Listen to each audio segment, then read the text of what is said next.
Hello everyone, good morning. কেমন আছেন সবাই? আশা করছি সকলেই খুব ভালো আছেন, আর আপনাদের ভালোবাসা ও আশীর্বাদে আমরাও বেশ আছি। এখন বাজে সকাল ওই 7টার মতো, আর এখন থেকেই আমি আমার ব্লগটা স্টার্ট করলাম। আশেপাশে কাজ তো এখন কিছুই করতে হচ্ছে না, মানে আমি কিছুই পারছি না, এটাই হচ্ছে কারণ।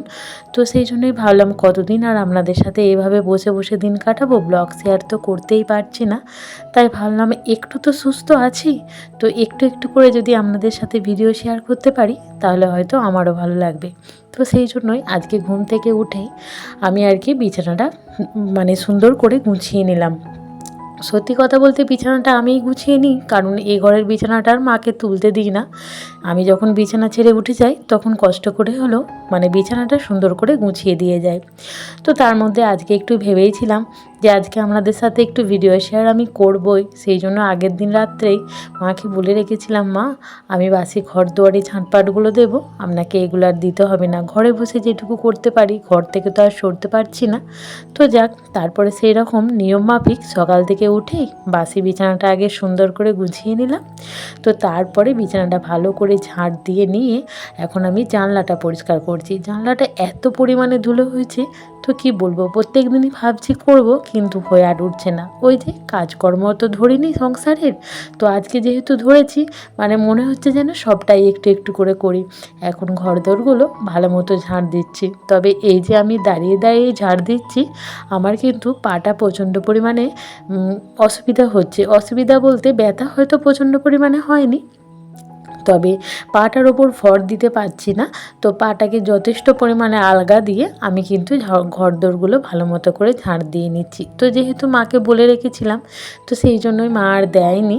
তো দেখেছেন আমার ডান পাটা কীরকমভাবে আমি পাচ্ছি, আমি একদমই কিন্তু ভরটা দিতে পারছি না। তো যাক, এইভাবেই আর কি ঘরদোরগুলো ভালো মতো করে ঝাড় দিয়ে নিচ্ছি। আর কি হয়েছে, মেশিনের তো প্রচণ্ড পরিমাণে কাজ হচ্ছে, আমার তো বসে থাকাই কাজ। তো বসে বসে এখন কিন্তু মেশিনের সেলাইগুলো আমি করতে পারছি, তো যেগুলোতে আমার প্রচণ্ডই ভালো লাগছে। একদমই বসে থাকার থেকে বসে বসে সেলাইটা নিয়ে আছি বলে মনটা অনেকটা আনন্দে আছি গো। তো সেই জন্যই আর কি এইখানটা প্রচণ্ড পরিমাণে নোংরা হয়ে আছে, যেহেতু মেশিনটা কন্টিনিউ চলছে আর ওই কুঁচো কাঁচা পড়ছে, তো সেই জন্যই আর কি ধুলো বালি কাপড়ের কুঁচো সুতোর কুঁচো এগুলো সব রয়েছে। তো সেই জন্য ভালো মতো করে ঝাড় দিয়ে নিচ্ছি। তো পাটা কিন্তু আমি খুব আলতোভাবে দিচ্ছি, পাটা কেমন ফুলে আছে দেখতে পাচ্ছেন, হয়তো বুঝতে পারবেন যদি দেখেন। ডান পাটা না প্রচণ্ডটাই ফুলে আছে, এই যে দেখছেন আমার মুখের অবস্থা, এতটাই পাটা রাখতে কষ্ট হচ্ছে কি বলবো। গোড়ালির কাছটা বড্ড পরিমাণে এখনও ফুলে আছে, তবে পায়ের চিটোটা আর অতটা ফুলো নেই।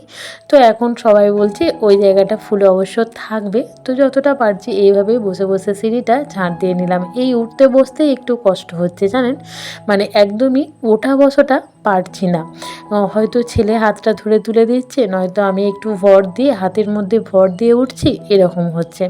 তো কিছু জামা কাপড় ছিল, জামা কাপড় বলতে আগের সপ্তাহে হাজব্যান্ড একটা জামা রেখে গিয়েছিলো, তো সেটা কাচা হয়নি, যেহেতু একটা সেহেতু আর মাখানো হয়নি। তো ছেলের কিছু ছিল আর ওর জামাটা সবগুলোই কিন্তু মাখিয়ে নিচ্ছে। মা বললো বসে বসে তুমি এইটুকু মাখিয়ে দাও, আমি কেচে নিয়ে আসবো, আমি তো বাড়ি থেকে কোথাও বেরোতে পারছি না, যেতে পারছি না। তো সেই জন্যই বসে বসে এটুকু করে যদি মায়ের হেল্প হয় আমার ভালো লাগবে। তো এদিকে দেখুন আমাদের এখানে না হরিনাম হচ্ছিল, কোনো কিছুই তো আপনাদের সাথে শেয়ার করতে পারলাম না, যেহেতু বাড়ি থেকে বেরোতে পারিনি। তো সেই ধুলোট হয়েছিল, ছেলেটা এই গেঞ্জিটা পরেছিল, প্রচণ্ড পরিমাণে আবির লেগেছে, তো সেইগুলোই ভালো মতো করে মাখিয়ে দিলাম। তারপর ছেলে চলে যাচ্ছে পড়তে। তো ছেলে পড়তে যাওয়ার পর আমার তো আর কিছু মোটামুটি কাজ নেই, কিছুই তো পারছি না। সেই জন্য বাসি জামা কাপড়গুলো চেঞ্জ করে নিলাম, নিজেকে একটু পরিষ্কার পরিচ্ছন্ন করে নিয়ে তারপরে এই যে মেশিনে বসবো। আসলে ওই যে অনেক পরিমাণে কাজ আছে, তো সেখানে আর কি বসে যাব। আর জানেন বন্ধুরা, এখানে এত পরিমাণে পাখি কিচিরমিচির করছে, একটুখানি অসুবিধা আপনাদের হবে, তবে একটু মানিয়ে নেবেন। তো যাক, এখন দেখুন মায়ের ঘরদোরগুলো সমস্তটাই মোছা হয়ে গেছে। তো তারপর আমি এখন প্ল্যান করেই নিয়েছি, এরপর আমি কিন্তু মেশিনে বসবো টানা অনেকক্ষণ ধরে, তো মেশিনের কাজগুলো করে নেব। আর তার মধ্যে কি হয়েছে, কাল রাত্রে প্রচণ্ড পরিমাণে ঝড় বৃষ্টি হয়েছিল, ওই জন্য কোনো কিছুই আর কি রাখেনি কারেন্টে, মানে ইলেকট্রিকের জিনিস সমস্তগুলোই খুলে রেখেছিলাম। তো সেই জন্যই সেটা আমি এখন লাগিয়ে নিচ্ছি, যেহেতু মেশিনে বসবো, তো সেই জন্যই আমি এখন লাগিয়ে নিচ্ছি। হ্যাঁ, তো মেশিনে বসার আগে না একটু হালকা কিছু খেয়ে নেবো, কেননা মা আমাকে বললো তুমি কিছু খেয়ে নাও। আর আমি সকালবেলায় না একদম খেতে পারি না, আর একটু বেলার দিকে খাই, সবাই একসাথে খায়। কিন্তু সবাই একসাথে খেলে কি হয়, বেশ মজা লাগে। আর যেহেতু আমার ওষুধ আছে আর সমস্তটাই কি বলুন তো, আমি কি করতাম, সমস্ত কাজ সেরে ঠাকুর সেবাটা দিয়ে দিতাম, দিয়ে সবাই মিলে কিন্তু খেতে বসতাম। আর এখন কি হয়েছে, আমি তো কিছুই পারছি না, ওই জন্য মায়েরও সমস্ত কাজ সেরে ঠাকুর সেবা দিতে অনেকটাই দেরি হয়ে যাচ্ছে।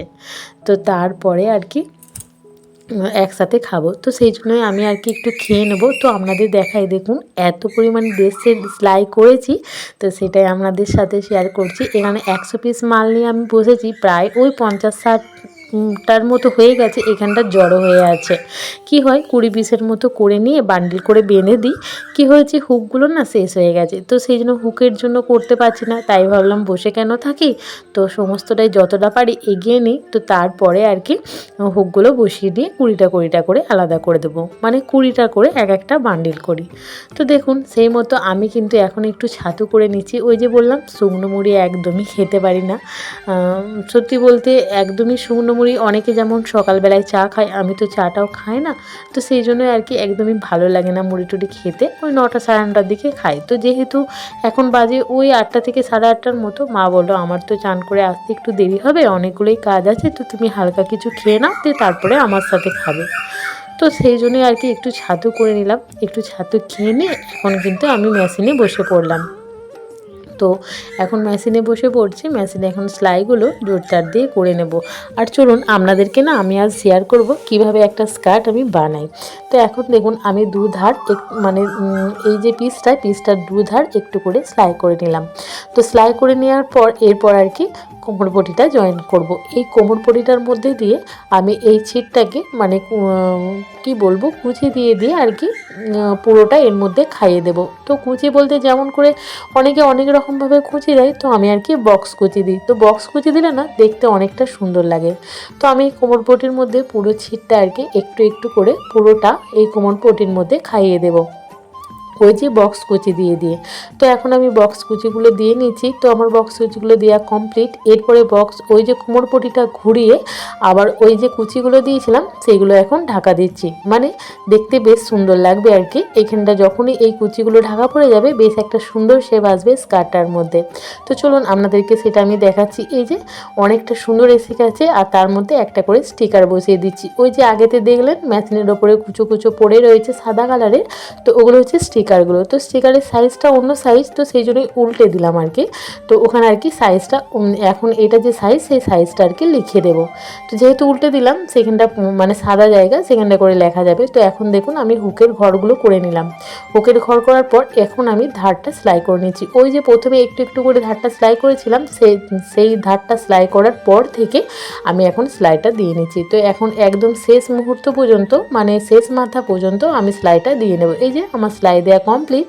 এখন এই গোল রাউন্ডটা পুরোটা দিয়ে নেব। তো গোল রাউন্ডটা পুরোটা দেওয়া হয়ে গেলেই কিন্তু আমার স্কার্টটা পুরো কমপ্লিট হয়ে যাবে। তো চলুন আমি এখন গোল রাউন্ডটা ভালো মতো দিয়ে নিই।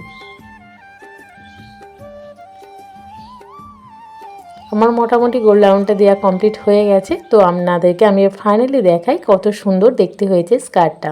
তো ওই যে বক্স কুচি দেওয়ার জন্যই কিন্তু বেশি সুন্দর হয়েছে। এখন দেখুন পরপর আমি অনেকগুলোই করে নিয়েছি, আর একটার পর একটা এভাবেই কিন্তু করে নেব। তো চলুন তারপরে আমি বসে বললাম তরকারি কাটবো বলে। তো তরকারি কাটার জন্য আমাদের পাশের বাড়ি থেকে নিয়ে আসা হয়েছিল কলমি শাক, ওদের লাগানো হয়েছে। তো এত সুন্দর কচি কচি কলমি শাকগুলো না বেশ ভালো লাগছে। তো আমি আর কি নিয়ে নাড়াচাড়া করছি, মাকে বললাম কত দাম নিয়েছে, মা বললো 5 টাকা। আর ওই যে হরিনাম হয়েছিল যে দিদিদের বাড়িতে, ওদের বাড়িতে আর কি একটু কুমড়ো বেড়েছিল, তো সেটাই একটু দিয়ে গেছে। তো সেই জন্যই দেখুন এখন আমি তরকারিগুলো মাকে বললাম মা আমি তরকারিগুলোকে কেটে দেবো বসে বসে। মা বললো না আগে আমি মুড়ি বেড়েছি, মুড়িগুলো খেয়ে না, তো তারপরে যদি পারো তো বসে বসে কেটে দেবে। তো সেই জন্য আমি আর কি এটা খুলছিলাম। মা বললো এখন খুলো না, আগে খেয়ে নাও। তো চলুন আমি এখন আগে খেয়ে নেব। তো মা আমি ছেলে 3জনেই খেয়ে নেব, তো তারপরে আবার এই যে এগুলো কাটতে বসবো। তো তারপরে দেখুন আমরা কিন্তু এখন খেতে বসে পড়েছি, মুড়ি খেতে। আর মা বানিয়েছিল আলু ভাজা। যেহেতু ছেলের স্কুল ছুটি, ও তো আর ভাত খেয়ে স্কুলে যাবে না, তো সেই জন্যই আর কি গ্রীষ্মের ছুটি পড়ে গেছে, তো ওই জন্য মুড়ি খাবার কিছু না কিছু করতেই হয়। নাহলে কি হয় বলুন তো, আমাদের তো সকালেই ভাত হয়ে যায়, তো আলু সেদ্ধ হয়ে যায়, ওই দিয়ে মা আমি মুড়ি খেয়ে নিই আর ছেলে ভাত খেয়ে চলে যায়। এখন আমি ছেলেকে কিন্তু মুড়িটা মাখিয়ে দিচ্ছি। তো ওকে মুড়িটা মাখিয়ে দেওয়ার পরে আমরাও মুড়িটা খেয়ে নেব। তো মুড়ি খাওয়া মোটামুটি কমপ্লিট হয়ে গেছে, এখন বসে পড়েছি তরকারি কাটতে। এখন দেখুন আমি শাকগুলো ভালো মতো করে কেটে নিচ্ছি। তো পুরোপুরি আমার শাকগুলো প্রায় কাটা কমপ্লিট হয়ে এসেছে। আর বানানো হবে হচ্ছে আলু বড়ি এসব দিয়ে একটা তরকারি, আর হবে আম মুসুরির ডাল, আর হবে শাক ভাজা। তো আজকে এইটুকুই মেনু থাকলো, আর কিছু না। আর যখন খাওয়া হবে তখন আর কি গরম গরম ডিম ভাজা হবে। তো আমার ভিডিওটা আপনাদের কেমন লাগলো অবশ্যই কমেন্টে জানাবেন। কয়েকদিন ধরে আপনাদের সাথে নিয়মিত ব্লগ আমি শেয়ার করতে পারছি না, তার জন্য আমি আপনাদের কাছে প্রথমেই ক্ষমা চেয়ে নিচ্ছি। আর আমার ভিডিও আপনাদের কেমন লাগছে অবশ্যই কিন্তু কমেন্টে জানাবেন। আর ভালো লাগলে একটা লাইক করে দেবেন এবং সাবস্ক্রাইব করে আমার ছোট্ট চ্যানেলটির পাশে থাকবেন। দেখা হচ্ছে পরের দিনে একটা নতুন ভিডিওর সাথে। ততক্ষণ আপনারা সুস্থ থাকুন, ভালো থাকুন, আর আমাকে এইভাবে এগিয়ে নিয়ে যেতে সাহায্য করুন। তো আজকের মতো টাটা।